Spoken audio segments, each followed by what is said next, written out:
Here, Benny, allow me to read it aloud for your viewers. Thanks, Chet. Read it in the tone of a young American male. Hi, Benny. I saw your recent video on tiny home tours. You mentioned doing 2 sailing trips prior to buying games. Was that your only sailing experience prior to buying the boat? Was that enough experience? Also, how did you find these opportunities? Thank you. Marcos. That sounds like a great idea for episode 2. We can have a conversation about your sailing experience before buying games and how you found those opportunities. Thanks, Chet. Want to start us off with an opening sequence? This is a story of girl meets ocean. The girl, Benny Foster of Salt Lake City, Utah, grew up believing that she'd never truly be happy until the day she met the one. Since the disintegration of her parents' marriage, Benny loved 2 things. The first was self-help books. The second was how easily she could scale mountains and feel connection. The discovery of Benny's third love begins on December 17th on a century-old John Alden schooner. The following episodes portray Benny's journey as she attempts to become a competent captain and family therapist so she can one day help others heal their relationships as they adventure on the open sea. She invites you to join her on this magical voyage where dreams set sail and hearts find their compass. Oof, that last line was cheesy. Maybe so, but it's true. Now let's dive into today's adventure and see where the wind takes us. Round 2. I have a script, but I'm just gonna go for it, All right. I'm working on the second episode, which is showing content from the end of 2022 going into 2023. It is now June 2024, and I am living in Central Florida, where I am now a case manager at a halfway house for people who struggle with addictions and just got out of jail, and they're working on integrating their way back into the community. It's been an incredibly fulfilling job, and also doesn't pay that great. So for me to save up for grad school and pursue other projects in my life, I have to work 60, 70 hours a week to get things going. Thus, I haven't worked on this YouTube channel. So this is my big picture. All right, Benny, let's pause. It's important to keep introductions to around 60 to 90 seconds. If we go beyond this time frame, there's a higher chance your viewers will lose interest and click away. To ensure we keep things concise and impactful, we'll speed up the rest of the explanation just a bit. My big picture is go after grad school to get my master's so I can be a licensed therapist, and also get my captain's license so I can bring people out on the water who are struggling with addictions, with their relationships, with their self-worth or identity. Content that I'll be releasing for the next 10 episodes will be going over my story from getting the sailing experience, buying my sailboat games, and what has led me to where I am, where I'll be going moving forward. So we'll go back to the episode where Chat and I will be sharing how I got into sailing and everything else that happened after, which is like a movie. More like a low-budget indie film. Let's get back to the show. Nice work, Benny. I'll jump in now to answer Marcos's question about your sailing experience. Let me switch up my voice to give the story the right touch.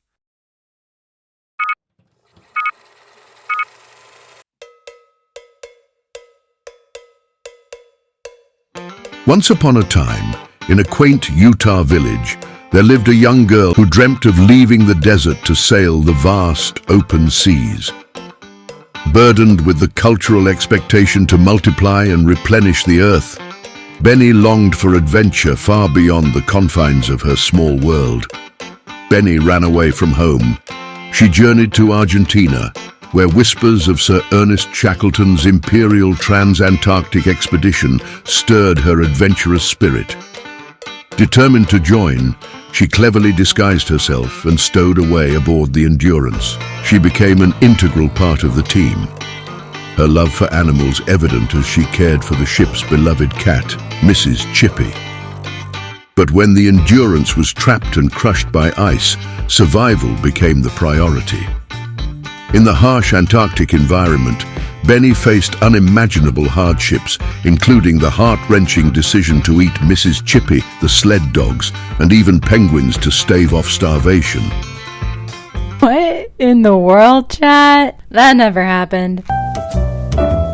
You wish it did. Look at the tattoo you got on your arm after you read Alfred Lansing's account of the Imperial Trans-Antarctic expedition.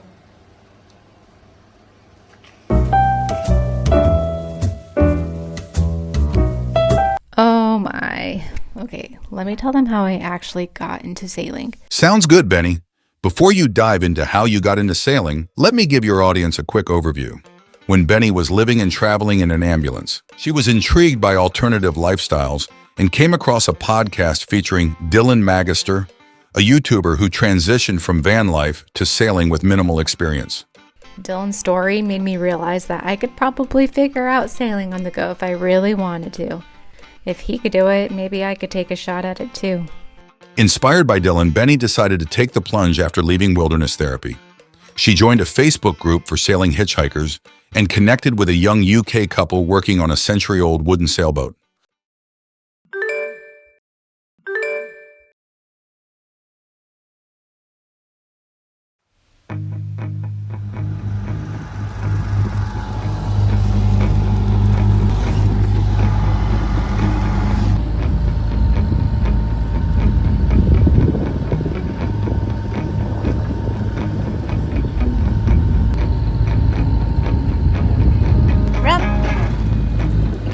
You're right there. Can't steer. Okay, Benny, let's get back to Marcos's question. If I had prior sailing experience, well, right here is my 5th day sailing ever. I'm at the helm of a 65-foot wooden schooner sailing down the East Coast 2 days after Christmas, wrapped up in my Mexican blanket, eating a bowl of rice and chili, while the captain and first mate are below deck with their 1-year-old. I'm running on no sleep, looking out for boats, making sure that I'm keeping an eye on the charts for obstacles, and yet in this moment, while I'm alert, I'm so comfortable, flourishing, in my lane. Not to mention you were going 5 knots. That's slower than walking speed. But a few days before that, I was far from feeling that way.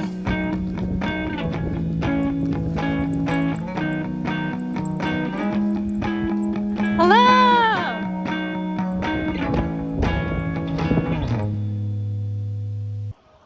I tried calling them, but I don't think they hear me.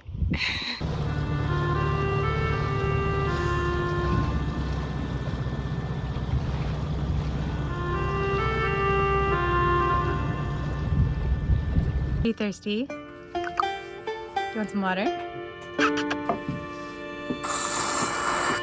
Oh boy.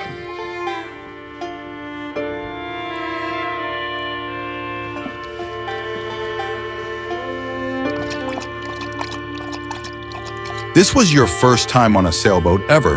Why not share what was going through your mind? I wasn't sure what to expect. I wanted to get oriented and be helpful.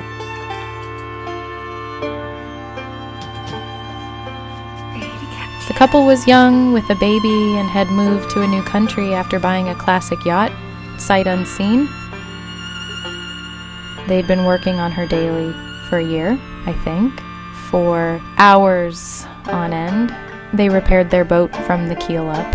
So when I arrived, it was practically their maiden voyage, and I was there to help care for their little one so they could focus on sailing their newly restored home safely to the Bahamas. Alright, setting sail. Where are we heading to next? Well, we're going around this lake, but depending on the weather, depends on where we start. Oh, and on top of me having zero sailing experience, I had worked with kids before, but I wasn't familiar with those under 3. This was all new territory for me.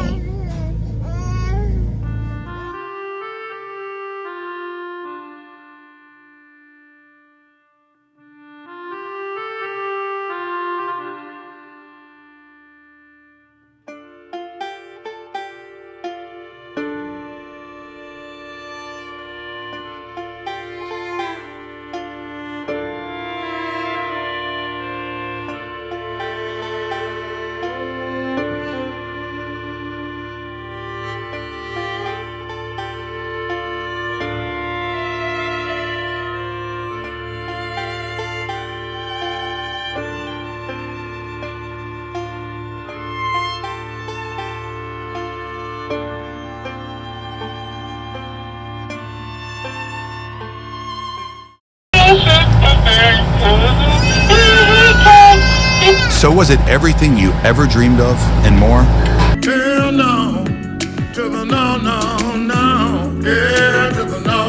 When we left Deltaville, Virginia, the winds were blowing at 17 knots with gusts up to 33 knots.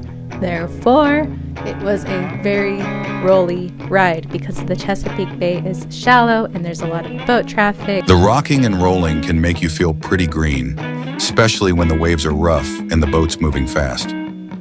Chat, what's with the Michelangelo paintings? You didn't capture much footage during the first few days, remember? Well, maybe you don't. You were passed out sick in the forward berth, actually. Yep, I actually do remember that. Anyway, As Benny sailed along the coast near Cape Hatteras on December 19, 2022, the weather painted a vivid, challenging scene. The air was crisp, with temperatures hanging between 39 degrees and 52 degrees Fahrenheit. A cold wind swept across the water, making it feel even chillier than the thermometer suggested. Imagine the whirlwind of emotions Benny must have felt. After quitting a stable job, flying across the country, and diving headfirst into an adventure that seemed so full of promise, reality hit hard. Seasickness and freezing temperatures quickly shattered the romantic vision of life at sea. Benny mentally prepared to fly home at the next port, questioning whether this adventure was worth the cost.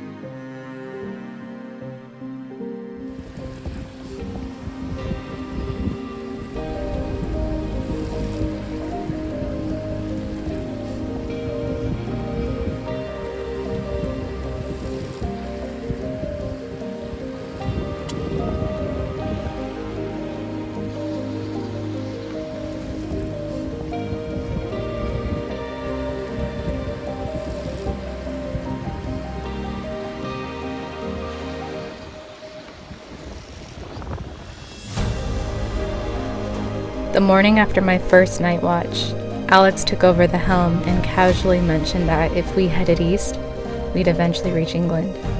In that moment, something stirred deep inside me, like a voice saying, "One day you're going to sail across oceans. This is where I want you to go."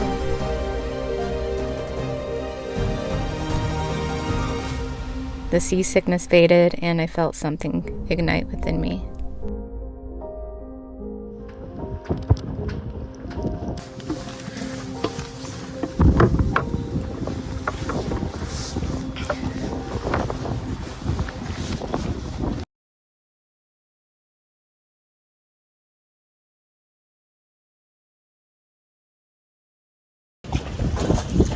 Got my engine holding duties.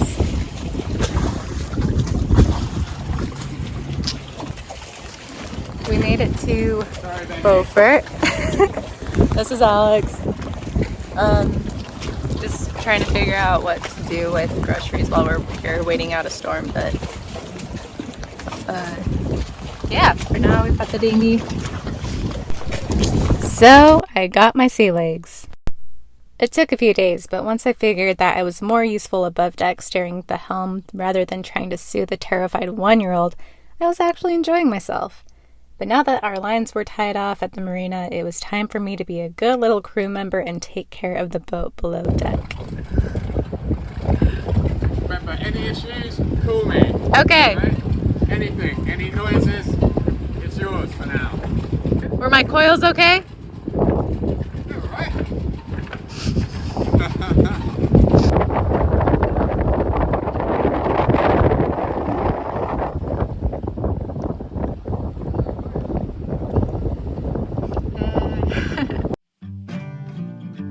Earlier in the video, Marcus had asked in his email if the experience I had prior to my sailing voyage was enough experience. You know, before I got my sea legs, my answer would have been absolutely not. Who was I to think my summers of being towed on a tube behind a 20-foot fiberglass boat on a freshwater lake would have translated well to handling a complex rig such as a 65 wooden boat, sailing down the East Coast during winter. I would have told Marcus that it might have been wise for me to take some certification course with the American Sailing Association.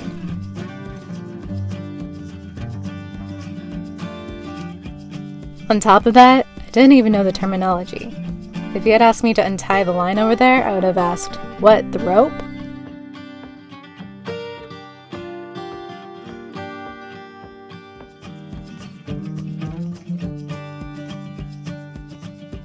But today, having over 6,000 nautical miles on my personal sailing log, I'll tell you my answer, Marcos, and whoever else is still watching this, that my answer has changed.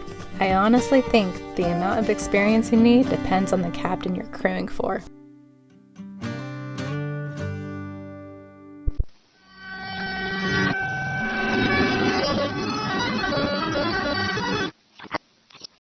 "112 years ago, there was a man with a dream of leading the first team of men to the South Pole.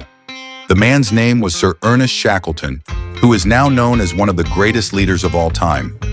He put out an ad in the newspaper to recruit a motley crew, calling out not for skilled and experienced mariners who sought out glory and fame. No, he advertised that if someone were to join this crew, the trip would be long. The sea, bitter, the food, stale, the days would get darker and the nights would grow longer. They would miss their families, and the chance of returning back to their families was extremely low. But it would be one amazing adventure, and if they were to make it out of the land where not even God shows his face, there might be glory and fame waiting for them back at the motherland. The result? He recruited 22 adventurous, good-spirited men, and a stowaway who had the eagerness, grit, and humility to do whatever their captain and expedition leader asked of them.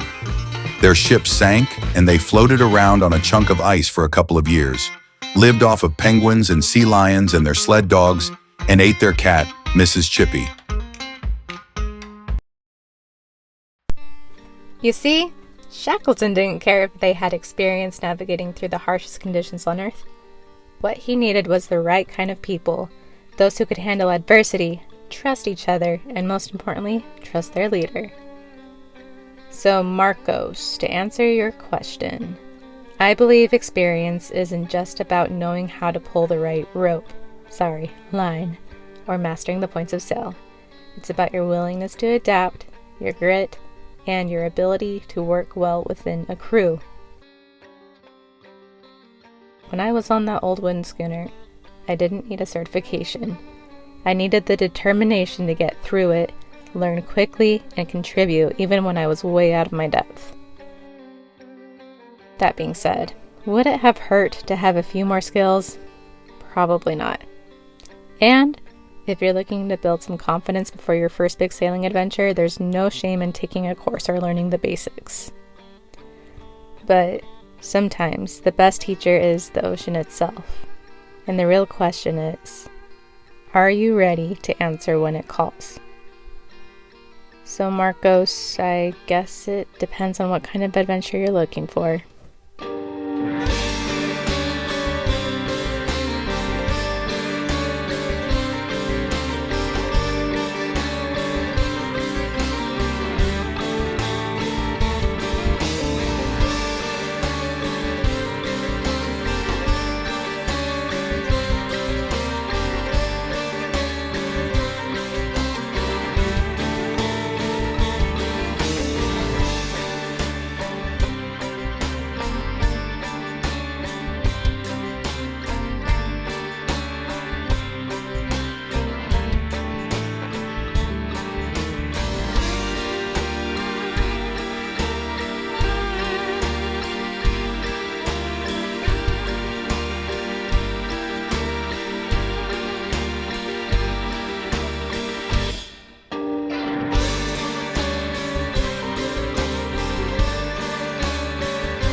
Wow. It is September 2024 and I finally got this episode online. To everyone who messaged me and was like, when are you releasing episode 2? Thank you so much for pushing me to get this out there. Why am I posting these YouTube videos? It's because my hope is that I can connect with people out there who want to support that vision that I have and be a part of that as well.